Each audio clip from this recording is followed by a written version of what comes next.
अस्सलामुअलैकुम and welcome back to my YouTube channel clinical psychologist Bakhtawar Shaikh. उम्मीद करती हूँ कि आप खैरियत से होंगे। आज की वीडियो में हम बेसिकली देखेंगे पैनिक डिसऑर्डर होता क्या है। अगर तो आप मेरे चैनल के ऊपर न्यू हैं तो काइंडली मेरे चैनल को सब्सक्राइब कर लें और बेल नोटिफिकेशन को ऑन कर लें ताकि हर आने वाली वीडियो आप तक पहुँचती रहे। आज की वीडियो में बेसिकली हम लोग देखेंगे पैनिक डिसऑर्डर होता क्या है, पैनिक डिसऑर्डर को ओवरकम हम किस तरह से कर सकते हैं, इसकी साइन एंड सिम्टम्स क्या क्या और इसके लिए हम लोग कौन कौन सी थेरेपीज़ यूज़ करते हैं।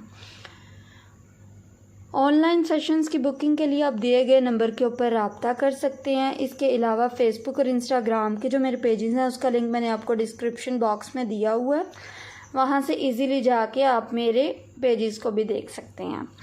पैनिक डिसऑर्डर बेसिकली जो है वो एक इंसान की जो एक अनएक्सपेक्टेबल कंडीशन होती है जिसमें एक इंसान की एक ऐसी तबीयत ख़राब हो जाती है कि अचानक से उसे ऐसे लगता है कि उसका जो दिल है वो बंद हो रहा है, उसका दम जो है वो घुट रहा है उसको, यानी कि कुछ चीज़ें जो होती हैं जो उसे ट्रिगर करती हैं और ये चीज़ें इंसान की एक अचानक से उसकी एक कैफियत हो जाती है, उसे नहीं पता चलता है कि उसके साथ हो क्या रहा है। एक इंसान की तबीयत जैसे ही ख़राब होगी, अचानक से उसकी तबीयत ख़राब होगी तो ये बंदा वही चीज़ इस चीज़ को अकर कर सकता है जिसके साथ पैनिक डिसऑर्डर का मसला होगा। पैनिक डिसऑर्डर की जो साइन एंड सिम्टम्स आती हैं वो ये आती हैं कि एक इंसान को जो है वो ठंडे पसीने आने लग जाते हैं, उसका हाथ और जिस्म जो है वो कांपने लग जाता है, उसका दम जो है वो घुटता है, उसे इस तरह से लगता है कि अचानक से उसकी यानी कि नोज़िया, उसको यानी कि वॉमिटिंग हो जाएगी, उसका दम जो है वो घुट जाएगा, उसे अपने मैदे में जो है वो तकलीफ़ महसूस होती है, चक्कर आते हैं, उसका सर जो है वो दर्द होता है, बेबसी का उसको एहसास होता है। अगर तो ये इंसान किसी भी शख्स में मौजूद होंगी देन हम लोग किसी इंसान को कह सकते हैं कि उस इंसान को पैनिक डिसऑर्डर हुआ है। अब पैनिक डिसऑर्डर की कॉजेज़ क्या क्या होती हैं। पैनिक डिसऑर्डर की बेसिकली ज़्यादा तौर पे कॉजेज़ का तो नहीं पता चलाया जा सकता है, लेकिन इस चीज़ को हम लोग ये डिफ़ाइन करते हैं कि कोई भी इंसान की लाइफ में कोई ट्रॉमेटिक इवेंट हो गया हो, उसकी लाइफ जो है वो किसी इंसिडेंट्स में गुज़र रही है, कोई स्ट्रेसफुल उसकी ज़िंदगी में कोई वाक़या पेश आ गया, या उसके अलावा उसकी फैमिली में किसी पर्सन को पैनिक अटैक हो, उसकी फैमिली हिस्ट्री हो, देन फिर हम लोग ये कह देते हैं कि इस वजह से जो है इस इंसान को पैनिक अटैक्स आ रहे हैं।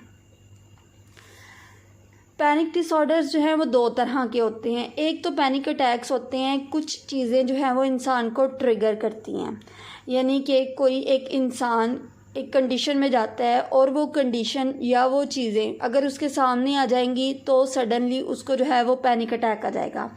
और दूसरी जो कंडीशन होती है उसमें होता है अनएक्सपेक्टेबल, यानी कि एक इंसान को नहीं पता चलता है कि कौन सी चीज़ या कौन सा इवेंट या कोई ऐसी चीज़ जो उसको ट्रिगरिंग फैक्टर होगी जिसकी वजह से उसको जो है वो पैनिक अटैक आ जाएगा।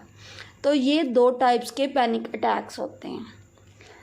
इसके अलावा जो पैनिक अटैक का ड्यूरेशन होता है वो मोस्टली जो है पैनिक अटैक 5 to जो है 20 मिनट्स के दौरान में आता है। कुछ सम टाइम ये होता है कि एक इंसान को 1 घंटे तक पैनिक अटैक आता रहता है, यानी कि उसकी जो सिचुएशन है वो 1 घंटे तक वैसी की वैसी ही रहेगी। सम टाइम ये होता है कि एक इंसान को एक दिन में कई बार पैनिक अटैक्स आ जाते हैं और कुछ लोगों को जो है वो हफ्ते में 1-2 बार और कुछ को जो है वो मंथली 1-2 बार आते हैं। ये डिपेंड करता है कि इंसान की कंडीशन कितनी ज़्यादा सीवियर लेवल की है।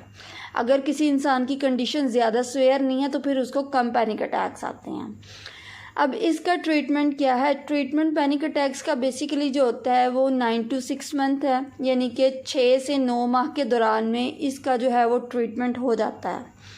कुछ लोग जो हैं वो इसके लिए मेडिकेशन करवाते हैं और साथ में जो है वो साइकोलॉजिस्ट के साथ कंसल्ट किया जाता है जो उसके प्रॉपर सेशंस लेते हैं और फिर उस इंसान को जो है वो थेराप्यूटिक वे से उसको डील करते हैं।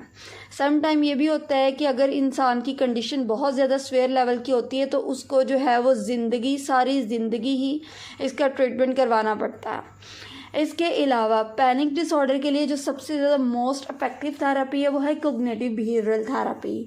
कोग्निटिव बिहेवियरल थेरेपी में जो होती है कि एक इंसान का वे ऑफ थिंकिंग, उसका पैटर्न, उसके जो थॉट्स होते हैं, जो किस तरह से वो सोच रहा होता है, उसके वे ऑफ थिंकिंग को जो है वो CBT के थ्रू जो है वो चेंज किया जाता है ताकि अगर उसके थॉट को हम लोग कंट्रोल करना या चेंज कर लेंगे तो वो चीज़ें जो है वो उसको ट्रिगर करना जो है वो बंद हो जाती हैं या कम हो जाती हैं, मिनिमाइज़ यानी कि चीज़ें हो जाती हैं। तो फिर इस तरह से इंसान जो है इसके ऊपर काबू पा लेता है। इसके अलावा एक और चीज़ जिसके थ्रू हम लोग किसी भी इंसान को जो है वो पैनिक अटैक को कंट्रोल करना सिखाते हैं वो है ABC मॉडल। ABC मॉडल में ये होता है कि इंसान जो है वो देखता है कि कौन सी चीज़ अलार्मिंग है, कौन सी सिचुएशन उसके लिए अलार्मिंग है, फिर बाद में उसके बाद इंसान के कौन से बिलीव बन जाते हैं, बिलीव के बाद फिर उसको कॉपिंग, यानी कि अगर इस तरह की कोई सिचुएशन आ जाती है तो इस तरह की सिचुएशन में आपने कौन सी कॉपिंग स्किल्स सीखनी है ताकि वो चीज़ जो है वो आपके लिए ज़्यादा थ्रेटन ना हो। इसके अलावा आप जो है अपने मसले को एक्सेप्ट करें कि मैं एक मसले का शिकार हूँ और इस मसले का इलाज करवाएं। इसके अलावा आप लंबे गहरे सांस लें।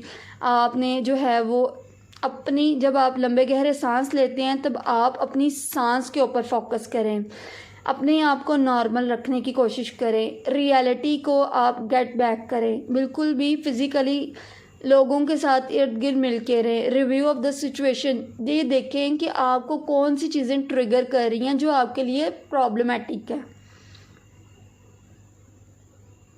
इसके अलावा जो होती है एक मेडिटेशन हम लोग करवाते हैं। मेडिटेशन में इंसान की यानी कि सेंसेशन को यूज़ करके हम लोग उसको करंट चीज़ में अवेयर करते हैं। आप सबसे पहले स्टेप ये होगा कि आप किसी भी चीज़ को देखेंगे, 5 चीज़ें आपने देख के रिकॉल करनी है। इसके अलावा 4 चीज़ें जो हैं वो आपने सुननी हैं और इसके अलावा 3 चीज़ों को आप महसूस करेंगे, 2 चीज़ें आप स्मेल करेंगे और 1 चीज़ को आप टेस्ट करेंगे ताकि आपकी 5 सेंसेशन जो हैं वो इसमें यूज़ हो सके। एक और चीज़ है कि आप इस चीज़ को एक्सेप्ट करें कि आप यानी कि इमोशनली वीक हैं। एक्सेप्टेंस आपके अंदर होनी चाहिए। फिर आपको ये भी पता होना चाहिए कि अगर मेरी एक कंडीशन है तो इसमें जो है वो हेल्प ली जा सकती है। अपनी इस चीज़ को एक्सेप्ट करें कि आप कहाँ कहाँ पे ख़राब है, आपसे कहाँ कहाँ पे गलती हो रही है। अपनी विल पावर को, अगले बंदे की विल पावर को एक्सेप्ट करें। थेरेपिस्ट के पास जाएं, थेरेपिस्ट से अपनी यानी कि मसले के बारे में, इश्यूज़ के बारे में डिस्कस करें और इसको रिज़ॉल्व करने की कोशिश करें। उम्मीद करती हूँ कि आपको आज की ये वीडियो पसंद आएगी। अल्लाह हाफ़िज़।